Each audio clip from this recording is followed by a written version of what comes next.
শয়তান সবসময় আমাদেরকে ওয়াসওয়াসা দেয়। শয়তানের ওয়াসওয়াসার কারণে আমরা অনেক গুনাহ করে থাকি। যেমন আমরা অনেকে নামাজ পড়ি না। আজকে মাগরিবের নামাজ অনেকেই আমরা হয়তোবা পড়িনি। শয়তানের এই ওয়াসওয়াসা যখন আমাদের মধ্যে চলে আসে তখন আমরা নামাজ ছেড়ে দিই। শয়তান বিভিন্নভাবে আমাদেরকে চক্রান্ত করে। শয়তানের চক্রান্তের কারণে আমরা অনেকে জাহান্নামী হব। শয়তানের চক্রান্তের কারণে আমরা অনেকে পরকালে আল্লাহর সামনে আসামির কাঠগড়ায় দাঁড়াতে হবে। শয়তানের চক্রান্তের কারণে আমাদের অনেকের বিপদ হবে। এই জন্য সর্বপ্রথম শয়তান থেকে আল্লাহর কাছে বাঁচতে হবে। শয়তান হচ্ছে দুই ধরনের, একটা হচ্ছে জিন শয়তান আর একটা হচ্ছে মানুষ শয়তান। কোরআনুল কারীমের মধ্যে আল্লাহ সুবহানাহু ওয়া তাআলা সূরাতুন নাসের মধ্যে বলেছেন মিনাল জিন্নাতি ওয়ান নাস। একটা হচ্ছে জিন শয়তান আর একটা হচ্ছে কি মানুষ শয়তান। জিন শয়তানও আমাদেরকে ওয়াসওয়াসা দেয়, মানুষ শয়তানও আমাদের ক্ষতি করে, ওয়াসওয়াসা দেয়, চক্রান্ত করে। তো জিন শয়তান এবং মানুষ শয়তান, বিশেষ করে মানুষ শয়তান যেটা আছে সেটা কিন্তু আমাদেরকে প্রতিনিয়ত আমাদের পিছনে চক্রান্ত করতেছে। যেমন অনেক মা বোন আছেন যারা আপনারা বাড়িতে যখন থাকেন, শ্বশুর বাড়িতে থাকেন, শয়তান মানুষ শয়তান অনেক মহিলারা আপনাদের পেছনে চক্রান্ত করে, আপনাদের সংসার নষ্ট করে। আপনারা কি চান না এই ধরনের চক্রান্ত থেকে বাঁচতে? যদি এই ধরনের চক্রান্ত থেকে বাঁচতে চান তাহলে অবশ্যই আজকের ওজিফা আমলটি আপনি করবেন। আজকের ওজিফাটি যদি করতে পারেন আপনার 5টি কাজ হবে। 5টি ওজিফা শিখাবো। 1 নম্বর হচ্ছে শয়তানের ওয়াসওয়াসা থেকে, শয়তানের সমস্ত ধরনের চক্রান্ত, যত বড় বড় চক্রান্ত আছে সমস্ত চক্রান্ত থেকে আল্লাহ পাক আমাদেরকে হেফাজত করবেন, শয়তানের চক্রান্ত থেকে হেফাজতের জন্য। 2 নম্বরে হচ্ছে সমস্ত বিপদ আপদ থেকে আল্লাহ পাকের কাছে মুক্তির জন্য, সমস্ত বিপদ আপদ থেকে আল্লাহর কাছে মুক্তির জন্য আল্লাহর কাছে আমরা চাবো। 3 নম্বরে যে দোয়াটি পাঠ করলে অতি সহজে কম হিসাবে জান্নাতে যাওয়া যায়, অতি সহজে কম হিসাবে জান্নাত পেতে পারি আমরা। তারপরে 4 নম্বরে আমরা যে দোয়াটি আজকে শিখব সে দোয়াটি হচ্ছে পরকালে মুক্তি লাভ করার জন্য। পরকালে আমরা মুক্তি পেতে চাই তো ইনশাল্লাহ। পরকালে মুক্তি পেতে চান কে কে? পরকালে কে কে মুক্তি পেতে চান? পরকালে আমরা সবাই মুক্তি পেতে চাই। পরকালে মুক্তির জন্য বিশেষ কিছু আমল আছে, বিশেষ কিছু দোয়া আছে, সে দোয়াগুলো ইনশাল্লাহ আজকে শিখাবো। আজকে শুক্রবার, এই যে সন্ধ্যার পর থেকে আপনি ঘুমানো পর্যন্ত এই আমলগুলো করবেন ইনশাল্লাহ, ছোট্ট ছোট্ট সে আমলগুলো। 5 নম্বরে যেই আমলটা শেখাবো সেটা হচ্ছে গুনাহ মাফের জন্য, আল্লাহর কাছে গুনাহ মাফের জন্য। আমরা অনেক মা বোনেরা আমাকে বলেছেন যে হুজুর আমাদেরকে গুনাহ মাফের জন্য বিশেষ কিছু আমল দেন। জি ইনশাল্লাহ আজকের এই লাইভের মাধ্যমে আপনাদেরকে গুনাহ মাফের জন্য বিশেষ কিছু আমল ইনশাল্লাহ আপনাদেরকে শিখিয়ে দেব। তো সর্বপ্রথম আমরা চলে যাচ্ছি শয়তানের চক্রান্ত থেকে বাঁচার জন্য আমরা কি দোয়াটি পড়ব। শয়তানের চক্রান্ত থেকে বাঁচার জন্য আমরা কি দোয়া পড়ব, কি আমলটি করব।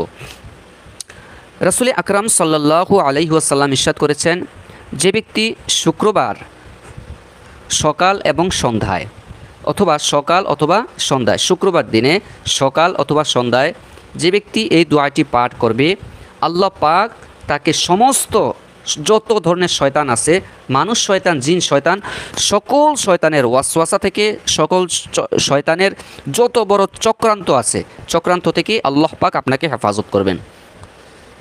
আপনাকে অনেকে তাবিজ করে, অনেকে জাদু টোনা করে, বানটোনা করে। এই আমলটি করবেন, যত শক্তিশালী বানটোনা আছে সমস্ত বানটোনা আপনার কেটে যাবে। যত বড় বড় জাদুকর আছে, যত বড় জাদুই আপনার পিছনে করুক না কেন, যত বড় জাদুই করুক না কেন আপনাকে, যত বড় চক্রান্তই আপনাকে করুক না কেন, আপনাকে যদি বান দিয়ে মেরে ফেলতেও চায় ইনশাল্লাহ পারবে না।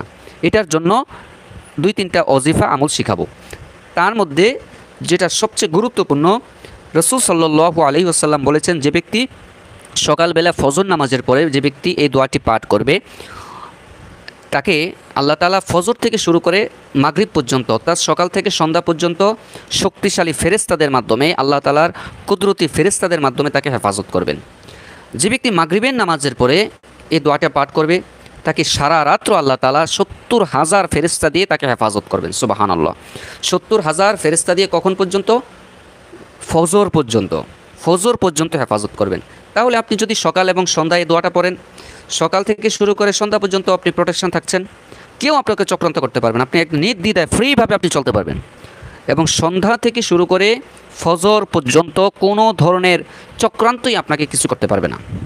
সে দোয়াটি হচ্ছে রদিনা বিল্লাহি রাব্বাও ওয়া বিল ইসলামি দীনাও وبمحمد صلى الله عليه وسلم نبيا। এটা অনেকেই পারেন। কে কে পারেন একটু আমাকে একটু বলেন তো, যারা যারা এই দোয়াটা পারেন।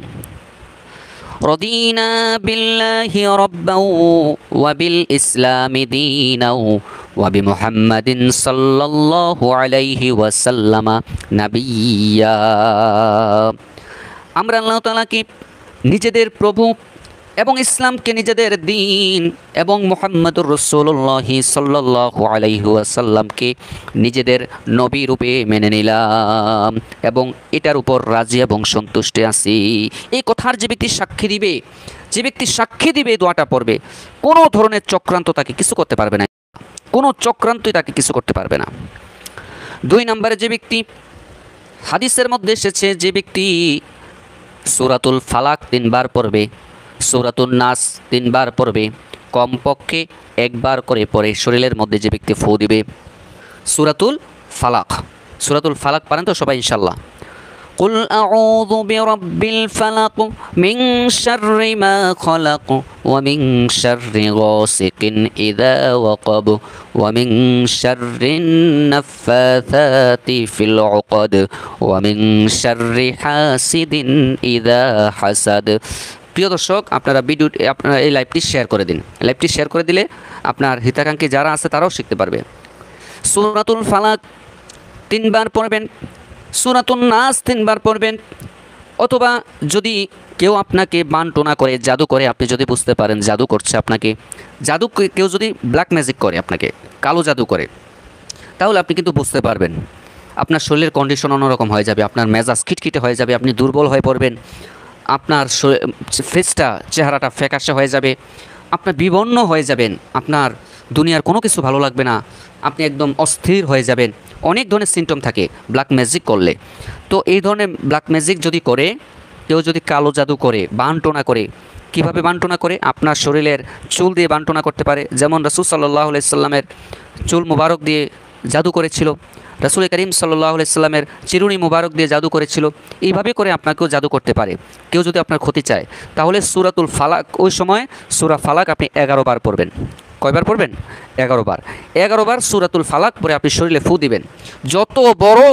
যত বড় পৃথিবীর যত বড় শক্তিশালী কুফরি কালাম হোক, ব্ল্যাক ম্যাজিক হোক, কালো জাদু হোক, যত কিছু আছে, কেউ আপনার কোনো ক্ষতি করতে পারবে না। আপনার সমস্ত বান্টনা কেটে যাবে। যদি কোরআনকে বিশ্বাস করেন, যদি মনে করেন কোরআন সত্য, কোরআনকে যদি বিশ্বাস করেন, এটাও বিশ্বাস করতে হবে কোরআনের উপর এই পৃথিবীতে কোনো ওষুধ নাই। ইনশাআল্লাহ কোরআনের উপর পৃথিবীতে কোনো ওষুধ নাই।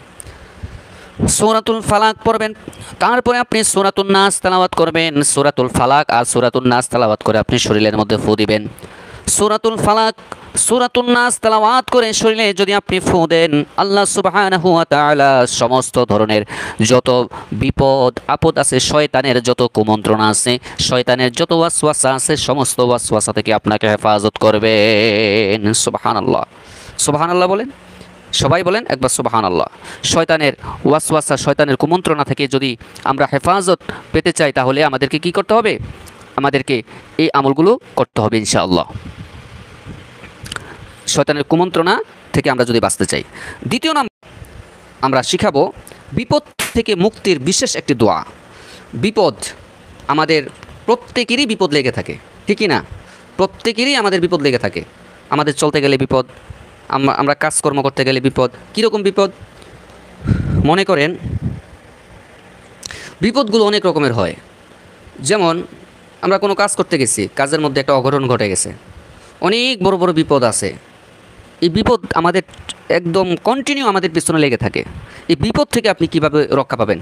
বিপদ থেকে আপনি নিজে নিজে কখন রক্ষা পেতে পারবেন না, যদি আল্লাহর বিশেষ রহমত আপনার পিছনে না থাকে। আল্লাহর বিশেষ রহমত যতক্ষণ পর্যন্ত আপনার পিছনে না থাকবে, কোনো ধরনের বিপদ থেকে আপনি হেফাজত পাইতে পারবেন না। আপনি নিজে যত বড় কিছু হন না কেন, যত বড় আপনি নামি দামি পাওয়ারফুল শক্তিশালী মানুষ হন না কেন, তাহলে বিপদ আমাদের সবারই আছে। বিশেষ করে সবচেয়ে বেশি বিপদ মা বোনদের, সবচেয়ে বেশি বিপদ মহিলাদের, মা বোনদের সবচেয়ে বেশি বিপদ। এই বিপদ থেকে আমরা কিভাবে রক্ষা পাবো? বিপদ থেকে আমরা কিভাবে রক্ষা পেতে পারি? বিপদ থেকে রক্ষা পাওয়ার জন্য আপনি রাসূল করিম সাল্লাল্লাহু আলাইহি ওয়াসাল্লামের দেখানো সে হাদিসটার দিকে যদি আমরা লক্ষ্য করি, রাসূল করিম সাল্লাল্লাহু আলাইহি ওয়াসাল্লাম বলেন, যখন তোমাদের সামনে বিপদ দেখা দিবে, তোমরা কোনো বিপদের আলামত কোনো কিছু যদি আঁচ করতে পারো, বিপদ যদি তোমরা আঁচ করতে পারো, তাহলে তোমরা সেজদায় গিয়ে তোমরা এই দোয়াটি পাঠ করবে। তোমরা সেজদায় পড়ে যাবে, যা নামাজ বিছানা তুমি সেজদায় পড়বে, 2 রাকাত নামাজ পড়বে, 2 রাকাত নফল নামাজ পড়ার পরে সেজদা করবে। সেজদা কইরা এই দোয়াটা তুমি পড়বা বেশি বেশি করে, কমপক্ষে 5 বার এই দোয়াটা পড়বেন। ইয়া হাইয়ু ইয়া কাইয়ুমু বিরহমাতিকা আস্তাগীস আসলিহ লি শা'নি কুল্লাহু ওয়া লা তাকিলনি ইলা নাফসি তারফাতা আইনি। এটা আপনারা একটু লেখেন, কষ্ট করে এটা লিখে নেন। ইয়া হাইয়ু ইয়া হাইয়ু ইয়া কাইয়ুম। অনেক মা বোনরা কিন্তু এই বিপদ থেকে মুক্তির জন্য অনেক দোয়া খোঁজে। আপনারা এই দোয়াটা লিখে নেন, এখনই লিখে নেন। ইয়া হাইয়ু ইয়া কাইয়ুম বিরহমাতিকা আস্তাগীস আসলিহ লি শা'নি কুল্লাহু ওয়া লা তাকিলনি ইলা নাফসি তরফাতা আইনি। এটার অর্থ কি জানেন? এটার অর্থ হচ্ছে, হে চিরঞ্জীব, হে চির প্রতিষ্ঠিত, তোমার রহমতের ভিক্ষা চেয়ে তোমার কাছে প্রার্থনা করছি। আল্লাহর কাছে আমরা প্রার্থনা করছি, তুমি আমাকে সকল অবস্থায় আমাকে ঠিকঠাক রেখো, সকল অবস্থাগুলো আমার ঠিক করে দাও এবং সংশোধন করে দাও। প্রত্যেকটা মুহূর্তের জন্য আমাকে আমার নফসের নিকট সুপর্দ করিও না। অর্থাৎ সব সময়, প্রত্যেকটা সেকেন্ডে, প্রত্যেকটা মুহূর্তে ভরসা করতে হবে কার উপর? আল্লাহর উপর। আর আরেকটা দোয়া পড়বেন, যত বড় বিপদ হোক না কেন, ইনশাআল্লাহ আল্লাহ তাআলা সেটা কাটিয়ে দিবেন। সে দোয়াটা আপনারা অনেকেই জানেন। আমি কিন্তু দোয়াগুলো যেগুলো বলি এগুলো সব সহজ সহজ দোয়া বলি, কারণ কঠিন দোয়া কিন্তু আপনারা অনেকে মুখস্থ করতে পারবেন না। যেমন একটা ঘটনা বলে আপনারা বুঝতে পারবেন। জায়েদ, হজরতে আল্লাহ রাসূল সাল্লাল্লাহু আলাইহি ওয়াসাল্লামের একজন সাহাবী, ওনার একটা সন্তানকে কাফের মুশরিকরা বন্দী করে রাখছে। তো বন্দী করে রাখার পরে উনি খুঁজতে খুঁজে পাচ্ছেন না। উনি রাসূল করিম সাল্লাল্লাহু আলাইহি ওয়াসাল্লামের দরবারে আসলেন, এসে বললেন, ইয়া রাসূলুল্লাহ, কাঁদতেছেন, কেঁদে বললেন, ইয়া রাসূলুল্লাহ, আমার সন্তানটাকে তো 3 দিন পর্যন্ত পাই না, 3 দিন পর্যন্ত আমার সন্তানটাকে পাই না।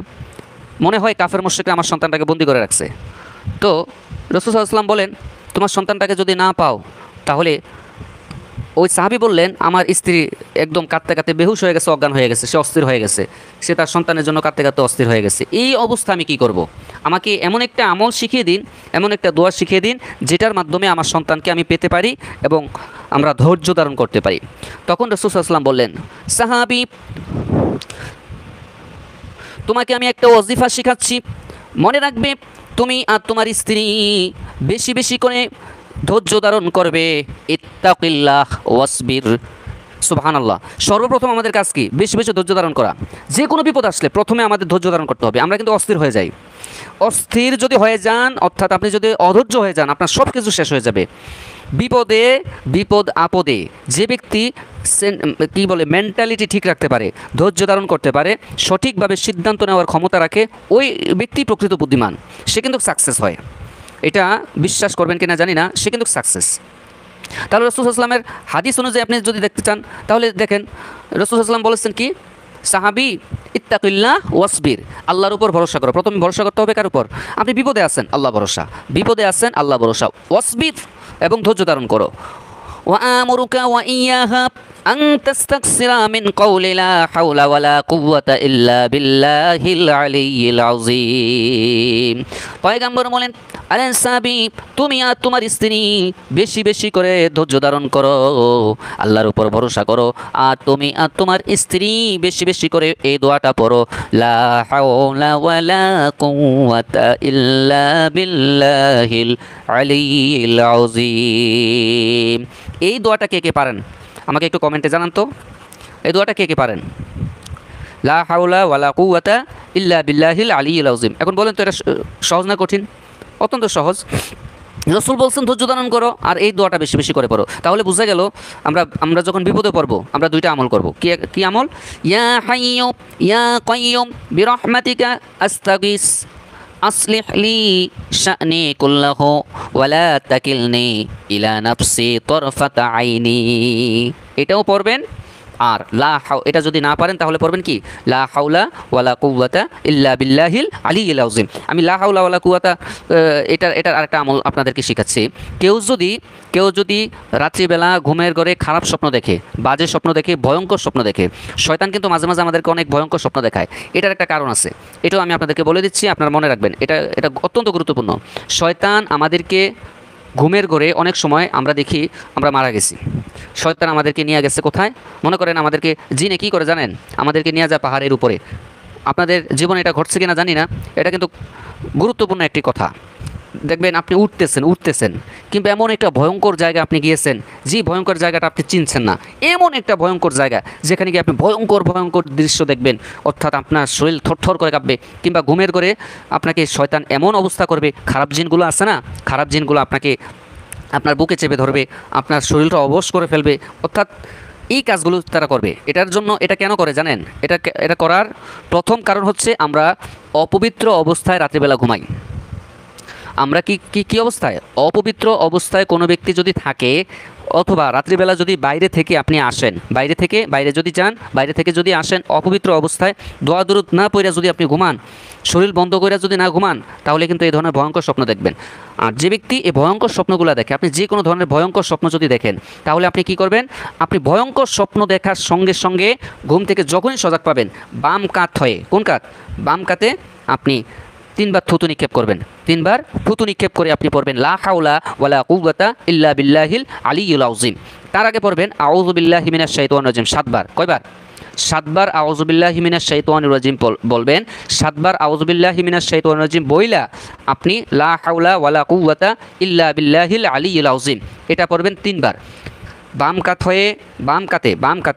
কাতে আপনি 3 বার থুতু নিক্ষেপ করবেন। কয়বার? 3 বার। 3 বার থুতু নিক্ষেপ করবেন, আউযু বিল্লাহি মিনাশ শাইতানির রাজিম পড়বেন 7 বার, লা হাওলা ওয়ালা কুওয়াতা ইল্লা বিল্লাহিল আলিয়্যিল আযীম এটা পড়বেন। পইরা বুকের মধ্যে লিখবেন আইন মিম র ওমর, আইন মিম র, আইন, এই যে আইন মিম র ওমর। ও কারণ ওমর এই শয়তান পৃথিবীর মধ্যে যদি কাউকে ভয় পাইতো, সে হচ্ছে একমাত্র ওমর। ওমর যেই রাস্তা দিয়ে যাইতো, হাদিসের মধ্যে আসছে, ওমর যে এলাকা দিয়ে যাইতো, অর্থাৎ যে রাস্তা দিয়ে ওমর হাঁটতো, এটার আশেপাশের কয়েক কিলোমিটার এরিয়ার মধ্যে কোনো শয়তান থাকতো না, ওই এরিয়ার মধ্যে শয়তান থাকতো না। শয়তান ওমরকে এত বেশি ভয় পাইতো। এই জন্য বুকের মধ্যে লিখবেন কি আইন মিম র, আর আয়াতুল কুরসি পড়বেন। আয়াতুল কুরসি পড়ে শরীরের মধ্যে ফু দিবেন, দেখবেন আর কোনো ভয়ঙ্কর কোনো কিছু আপনি দেখবেন না। রাতের বেলা কিন্তু অনেক সময় অনেক ভয় পেয়ে যান, অনেকে অনেক কী পান? ভয় পান, অনেক ভয়ঙ্কর স্বপ্নগুলো দেখায়, তার কারণে আপনি ভয় পেয়ে যান। আচ্ছা যাই হোক, আমরা সে কথা যাচ্ছি না। তাহলে আমরা কি বুঝলাম? বিপদ থেকে মুক্তির বিশেষ দোয়া কি? বিপদ থেকে মুক্তির জন্য আপনি এই দোয়াটা পড়বেন, ইয়া হাইয়ু ইয়া কাইয়ুম বিরহমাতিকা আস্তাগীস আসলিহ লি শা'নি কুল্লাহু ওয়ালা তাকিলনি ইলা নাফসি তরফাতা আইনি এটা পড়বেন। আর কি করবেন? লা হাওলা ওয়ালা কুওয়াতা ইল্লা বিল্লাহ এটা পড়বেন। আপনি শুক্রবারে ঘুমানোর পূর্বে এই আমলটা করবেন, ঘুমানোর পূর্বে আমলগুলো করবেন ইনশাআল্লাহ। লা হাওলা ওয়ালা কুওয়াতা ইল্লা বিল্লাহিল আলিয়্যিল আযীম 11 বার পড়ার চেষ্টা করবেন। তারপরে 3 নম্বরে যে আমলটি করলে, যে দোয়াটি বেশি বেশি করে পাঠ করলে জান্নাত লাভ আপনার জন্য সহজ হয়ে যাবে।